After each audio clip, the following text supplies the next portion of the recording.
Nagumpisa na ako mag-change lifestyle. Kaya susubukan kong uminom ng pinakuluang turmeric. Nabili ko lang ito ng 150 pesos per kilo.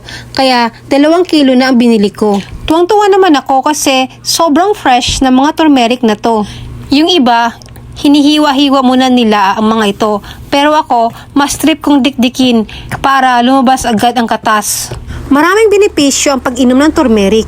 Unang-una ay ang mabilis na pagtunaw ng mga taba sa ating katawan. Pangalawa ay ang pagkakaroon natin ng makinis na kutis.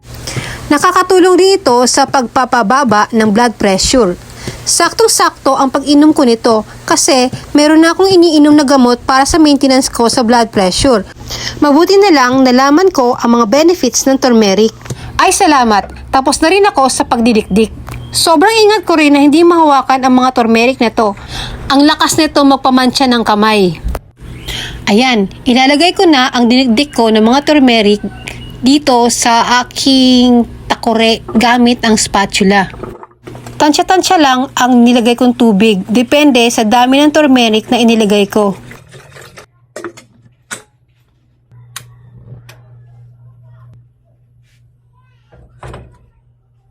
Ayan, tapos nang kumulo ang nilaga kong turmeric. Gumamit ako ng strainer para masala ang mga sapal. Kaping-kape na talaga ako. Kaya medyo okay lang na inumin ko to.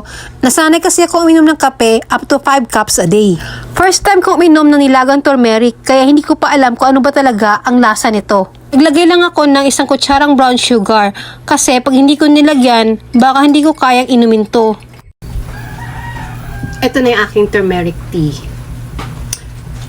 Malapit ko na maubos. Nakasanayan ko na uminom ito. Sa umpisa, sama ng lasa. Kaya lang, kailangan dahil gamot din to. Hindi na ako nagkakape ngayon, kaya turmeric na lang. Lasang, ewan ko. Iba talaga amoy. Kaya lang, okay lang din.